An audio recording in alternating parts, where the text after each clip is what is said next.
Hi, it's Krista here, and I'm going to go over a technique called out of bounds framing on your digital scrapbook layout. And I'm going to be working today in Photoshop CC.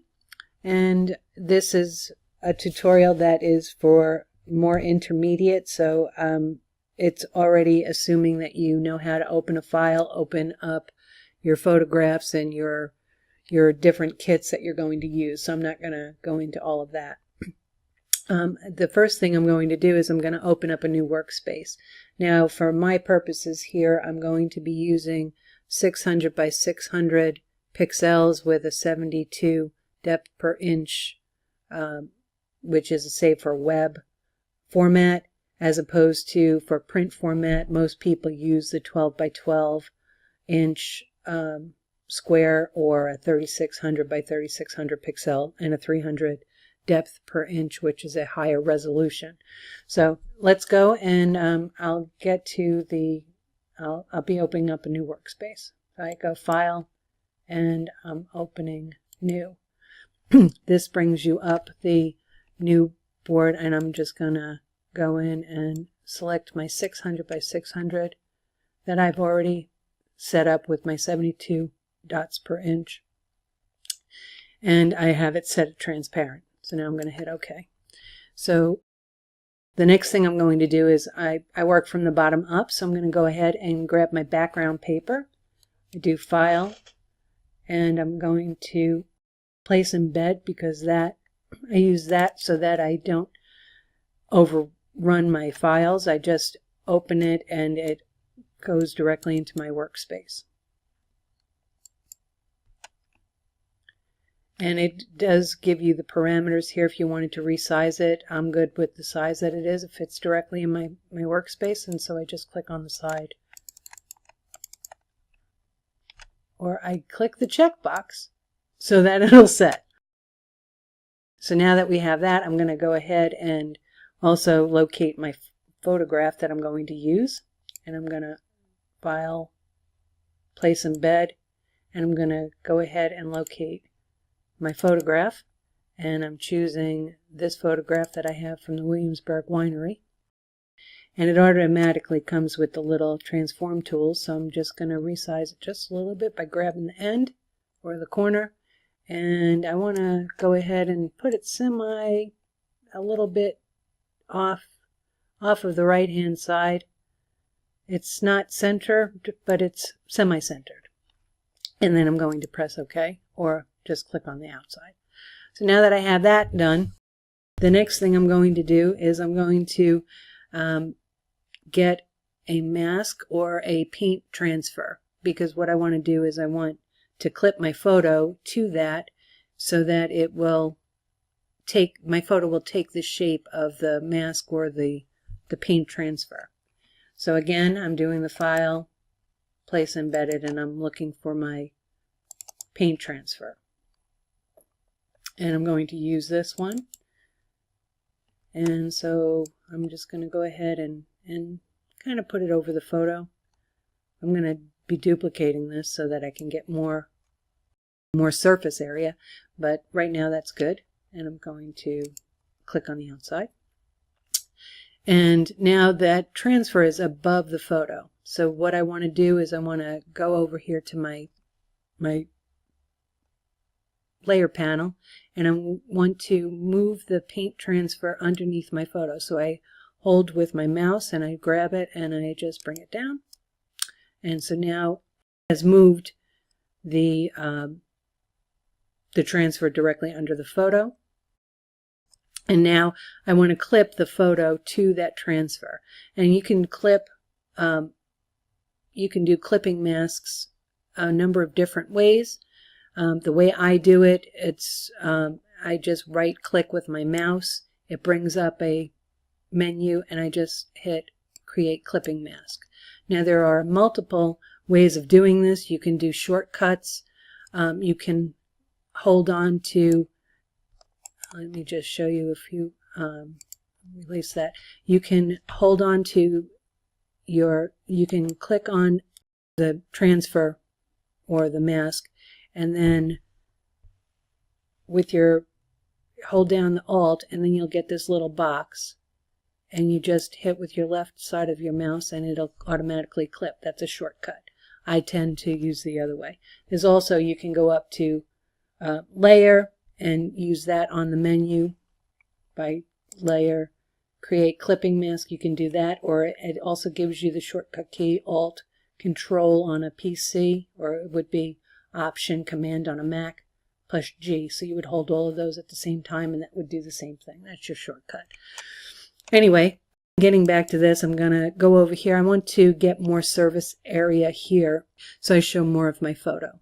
So I can do this one of two ways. I can paint in with a soft brush on that same layer that has the paint transfer, or I can even duplicate the paint transfer layer and rotate it and get more surface area.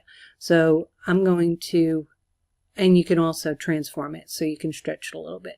First thing I'm going to do, because right now it's a smart object, when you bring files in with the place embedded, it brings it in as a smart object, so you can manipulate it the way you want, and it doesn't destruct the image. But I'm going to right click and rasterize it with my mouse, and so now I can I'm going to go ahead and transform it. I'll do it that way. So I'm going to go to Edit, Transform, and I'm going to scale it. So I'm going to just adjust this by pulling down on that transform, pulling it out. So I'm getting more surface area of the photo to show through. Now you can also, now here I have a sharp edge, so in order for me to fix that, I'm going to utilize the eraser tool, so I can get rid of some of that paint transfer. So I go over here with my tools and I grab the eraser tool. I'm using a soft brush. You can see that up here. I'm using a soft brush and the opacity about 39%. And I'm just going to go ahead on with my transfer layer highlighted in my layer panel. I'm just going to go in here and just going to erase just a little bit so there's not a hard edge there. And I'm just looking, I have another hard edge up here at the top, so I'm just going to get rid of that a little bit. And over here on the side. So this is just so you get rid of those hard edges and it looks a little bit softer. Alright, so there you go. As far as most of the picture portion we've already taken care of. Now we're going to go ahead and start the framing. The framing is easy. I'm going to go ahead and go to my layer panel and I'm going to click on the photo, and now I want to add a new blank layer above the photo. So I go down here to my create a new layer icon and click that, and it adds a new layer above my photo. Now what I want to do is I'm going to make my own frame. So I'm going to utilize the rectangle, the marquee rectangle tool. So I go over here to my tool panel and I'm going to select the rectangle marquee tool. And now I'm going to just draw a rectangle right there over my photo. So now you should see here there's marching ants. I don't know if you can see that. I hope you can. Maybe I'll bring this up a little bit so you can see this. So now I have marching ants around here. And so now what I want to do is I want to fill that in with white. And so here is my color, my foreground color is set to white. And I'm going to choose here the paint can, and I'm going to just right click with my mouse and it will fill it in with white. So now that I have the marching ants, I'm going to click on the mover tool just so I can move that up there and I can unselect. Alright, I'm trying to unselect. I'll do Control D or just select and deselect, and that gets rid of the marching ants that were around there.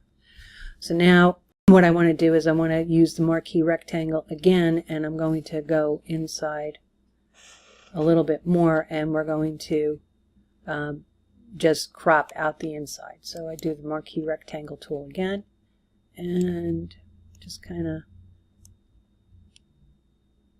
make that so it's pretty much even, just kind of eyeball it. Looks pretty good to me.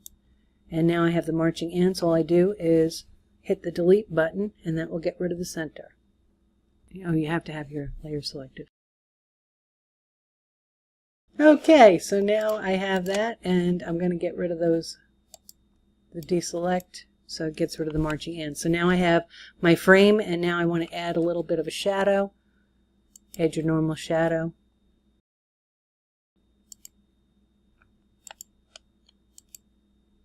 And so now I have a shadow around that, and now what we're going to do is we're going to add a layer mask to this frame that we just made.